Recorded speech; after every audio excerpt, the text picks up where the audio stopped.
Elías nunca subió en el carro de fuego. El profeta que desafió a reyes pidió fuego del cielo y enfrentó solo a 850 falsos profetas. No fue llevado de la forma que te enseñaron en la escuela dominical. Y si no sabes esto, estás perdiendo el verdadero significado del arrebatamiento y la conexión profética que une a Elías con el Apocalipsis. En los próximos minutos. 1. Te voy a mostrar qué dice realmente el texto hebreo sobre aquel carro. 2. ¿Por qué solo 2 hombres en la historia escaparon de la muerte física? 3. ¿Y cuál fue el propósito secreto de Dios al llevar a Elías vivo? Elías, el hombre que cerró los cielos por 3 años y medio. Todos creen que subió en un carro llameante, pero el versículo dice algo diferente. En 2 Reyes 2:11, la palabra hebrea es Sahara, que significa literalmente tempestad, torbellino, tormenta violenta. El carro de fuego separó a Elías de Eliseo, pero lo que llevó a Elías fue un torbellino de viento. Esto cambia todo acerca de cómo entendemos el arrebatamiento. Entonces, si el carro no lo llevó, ¿cuál era su propósito? ¿Por qué Dios usó fuego y viento? ¿Y qué revela esto sobre el destino final de Elías? Si llegaste hasta aquí, ya sabes más que el 90% de los cristianos sobre este evento. Mira, algo me inquietó durante años. ¿Por qué un hombre tan poderoso, que literalmente controlaba el clima, quiso morir? Permíteme mostrarte el lado humano de Elías que nadie te ha contado. El nombre Elías viene del hebreo Eliyahu, que significa «Mi Dios es Yahvé». Cada vez que alguien pronunciaba su nombre, era una declaración de guerra contra Baal. Imagínalo. Vives en una nación donde 850 profetas de un dios falso comen en la mesa de la reina, donde el rey se casó con una princesa sidonia que trajo idolatría total, donde pronunciar el nombre de Yahvé podía costarte la vida, y apareces en la corte real y dices: «Vive Jehová, Dios de Israel, en cuya presencia estoy, que no habrá ni rocío ni lluvia en estos años, según mi palabra». Pero hay más. Elías no era de Jerusalén. No pertenecía a la élite religiosa. Era de Tisbe, una aldea olvidada en Galaad, al otro lado del Jordán. Un desierto.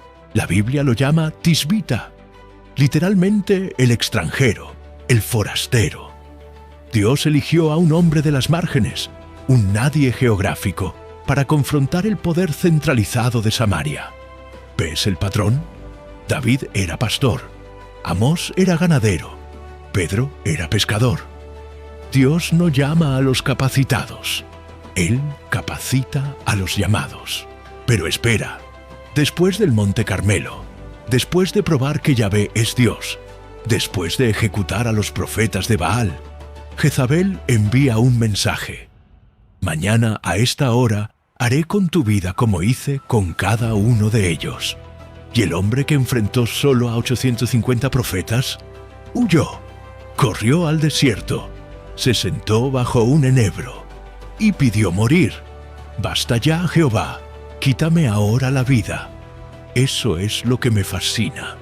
Elías era humano, completamente humano, sujeto a las mismas pasiones que nosotros, como dice Santiago 5:17. ¿Lo ves ahora?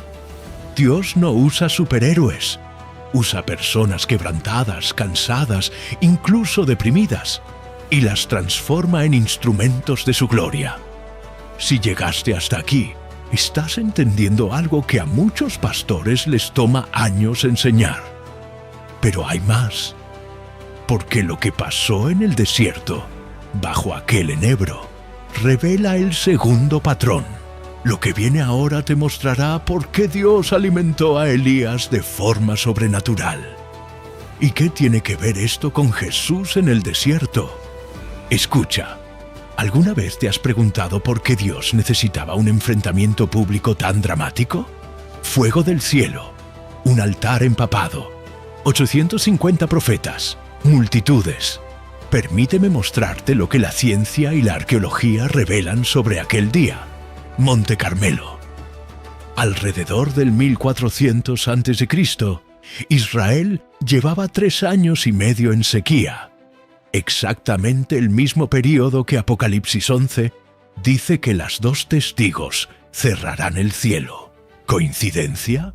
Espera un momento. Elías ordena: llenen 4 cántaros de agua y derrámenla sobre el holocausto y sobre la leña.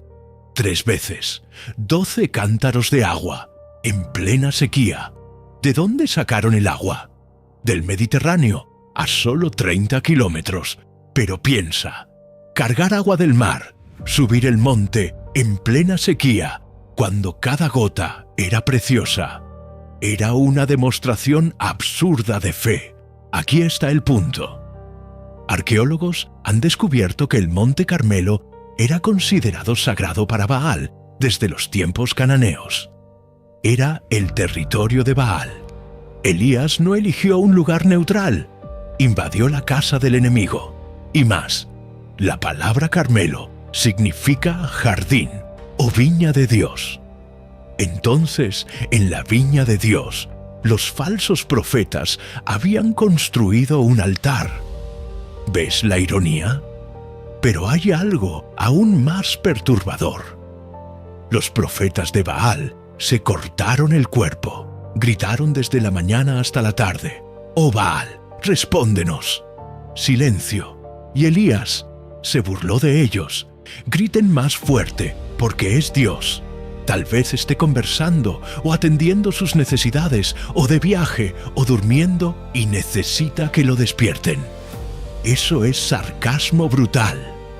En hebreo, atendiendo sus necesidades es un eufemismo para estar en el baño. Elías literalmente dijo: tal vez su Dios esté ocupado en el trono. Y entonces, cuando llegó la hora del sacrificio de la tarde, Elías reconstruyó el altar de Yahvé que estaba roto. Usó 12 piedras representando las 12 tribus. Hizo una zanja alrededor, empapó todo, y oró una oración de 63 palabras en hebreo. 63 palabras. Y descendió fuego. ¿Entiendes ahora? No se trataba de poder, se trataba de revelación. Respóndeme, Jehová, para que este pueblo sepa que tú, Jehová, eres Dios. El fuego no era el objetivo. El objetivo era que el pueblo regresara. Si llegaste hasta aquí, has entendido el corazón de Dios en el ministerio profético. Pero hay más, porque después del fuego, después de la victoria, después de la lluvia, viene la depresión. Lo que viene ahora es quizás la parte más importante para nosotros hoy. ¿Cómo Dios trata a un profeta quebrantado? Permíteme ser honesto contigo. Esta parte me salvó, porque muestra que hasta los gigantes de la fe enfrentan colapsos emocionales. Y Dios no los rechaza, Él los restaura. Primero Reyes 19:4. Él, pues, se fue al desierto camino de un día, y se sentó debajo de un enebro, y pidió para sí la muerte, y dijo: «Basta ya, quítame ahora la vida, Jehová, porque no soy mejor que mis padres». Léelo de nuevo. No soy mejor que mis padres. Elías estaba lidiando con comparación, con expectativas, con la sensación de haber fallado. Aquí está el punto. Jezabel todavía estaba viva. Acab todavía reinaba. La idolatría todavía existía. En la mente de Elías, nada había cambiado permanentemente. Pero Dios no discutió con él. No le dio un sermón. No le dijo: «Levántate de ahí, profeta. Acabas de ver fuego descender del cielo». No. Un ángel tocó a Elías y le dijo: «Levántate y come». Y había un pan cocido sobre piedras calientes y una jarra de agua. Él comió, durmió. El ángel volvió: «Levántate y come, porque el camino es demasiado largo para ti. Mira esto, antes de ministrar al alma, Dios ministró al cuerpo. Comida, descanso, 2 veces. ¿Cuántas veces intentamos orar contra nuestra depresión sin antes comer bien, dormir bien, cuidar el templo? Pero espera, porque el destino de Él es revelador. Con la fuerza de aquella comida, caminó 40 días y 40 noches hasta Horeb, el monte de Dios. 40 días, como Moisés en el Sinaí, como Jesús en el desierto. Y Horeb es otro nombre para Sinaí, el monte donde Dios dio la ley, donde se apareció a Moisés en la zarza ardiente. Elías estaba haciendo una peregrinación al lugar de la alianza original. Y allí, en una cueva, Dios pregunta: ¿qué haces aquí, Elías? 2 veces Dios pregunta. 2 veces Elías responde lo mismo: he sido muy celoso. Los hijos de Israel abandonaron la alianza, mataron a tus profetas. Solo yo quedé, solo yo. Síndrome del Mesías, creer que todo depende de ti. Y entonces Dios hace algo increíble. Viento, terremoto, fuego. Dios no estaba en ninguno de ellos, pero en una voz apacible y delicada, allí estaba Dios. ¿Ves? El Dios del fuego del Carmelo también es el Dios del susurro. Si llegaste hasta aquí, tal vez necesitas escuchar. Dios no siempre está en el trueno. A veces susurra.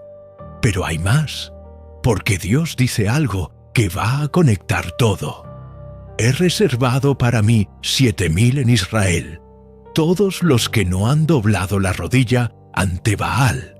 7,000. Elías no estaba solo.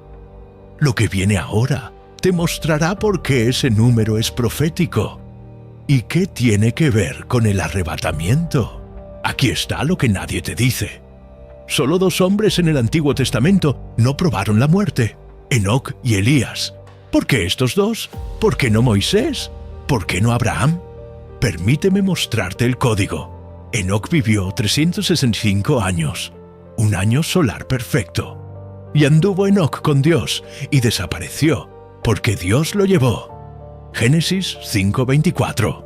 La palabra hebrea lakach. Tomó, llevó, arrebató. Hebreos 11:5 explica: por la fe, Enoc fue trasladado para no ver muerte. Primer arrebatamiento de la historia. Y entonces, 2500 años después, Elías, mismo verbo hebreo, lakach. Dios lo tomó. Pero hay más en el patrón. Enoc profetizó sobre el juicio final. Judas 1:14-15 cita su profecía. Elías profetizó sobre el día del Señor. Malaquías 4:5 promete su regreso. Enoc vivió antes del diluvio, antes del juicio global por agua. Elías vivió antes del exilio, antes del juicio nacional. Ambos fueron sacados antes del juicio.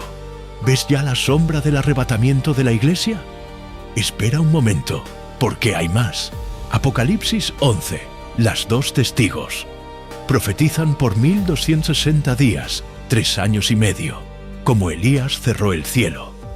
Tienen poder para cerrar el cielo y que no llueva, como Elías. Visten ropa de cilicio, como Elías.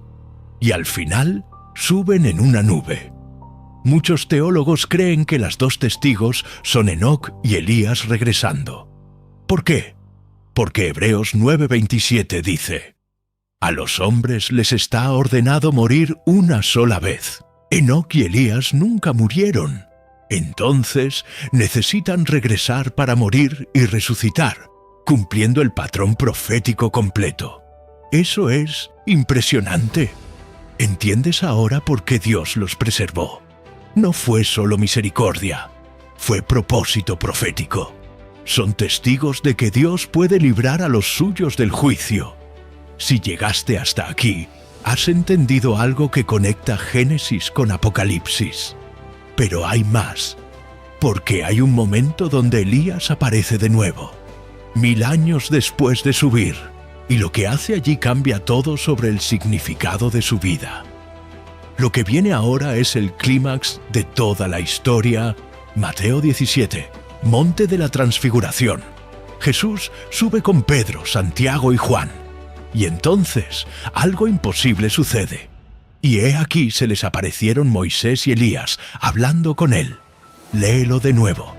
Moisés, que murió y fue enterrado por Dios. Elías, que nunca murió. Uno representa a los que van a resucitar. Otro representa a los que van a ser transformados vivos. 1 Corintios 15, 51-52. No todos dormiremos, pero todos seremos transformados. ¿Ves el simbolismo? Pero hay algo que me impacta profundamente.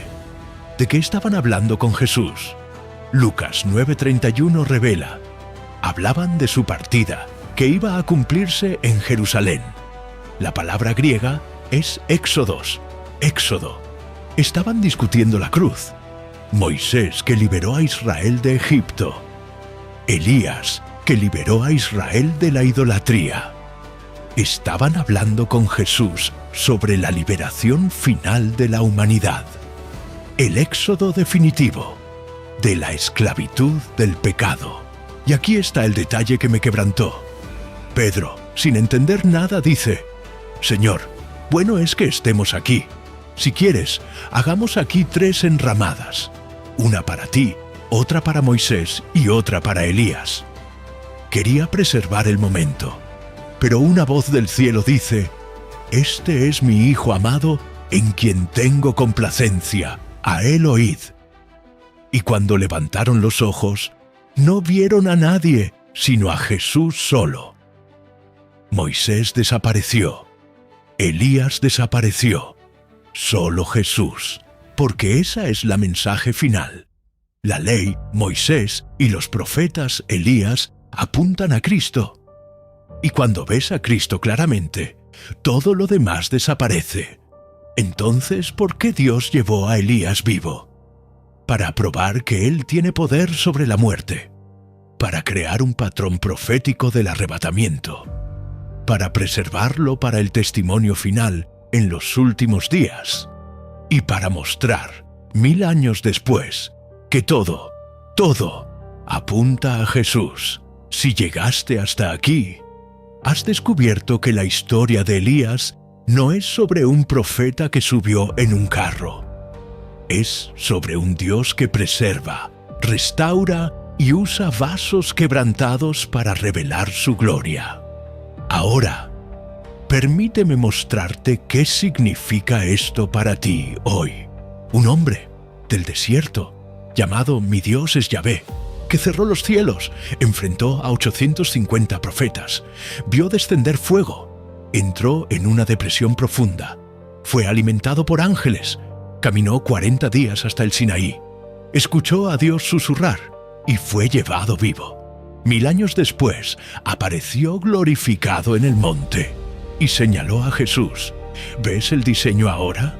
Así como Elías enfrentó una cultura idólatra mientras se sentía solo, tú enfrentas una generación que olvidó a Dios mientras te sientes invisible. Así como Elías se quebrantó, lloró y pidió morir, tú has sentido que no puedes más, que fallaste, que no eres suficiente. Pero escucha esto, Dios no descartó a Elías en el desierto, lo alimentó, lo restauró, lo redirigió y lo convirtió en testigo eterno de que Él vence a la muerte. Y a ti, Dios no te ha descartado. Él te está preparando para algo que todavía no ves. Hoy descubriste que el arrebatamiento de Elías fue un acto profético que atraviesa milenios, que el carro se paró, pero el viento llevó, que 2 hombres nunca murieron para testificar al final, y que todo apunta a Jesús. La pregunta es, ¿vas a confiar en que el Dios que preservó a Elías te está preservando a ti para su propósito? Te dije al inicio que Elías nunca subió en el carro de fuego. Ahora sabes que vino para separar lo humano de lo divino, al mentor del discípulo, preparando el camino para el torbellino de Dios. Eso es lo que Dios hace. Él separa, Él purifica, Él eleva. Si este estudio te impactó, 1. Dale like para que más personas descubran estas verdades. 2. Escribe en los comentarios: Elías vive, que el Dios de Elías sea tu Dios, y que Él te arrebate de las tempestades de la vida hacia sus propósitos eternos. Hasta el próximo misterio bíblico.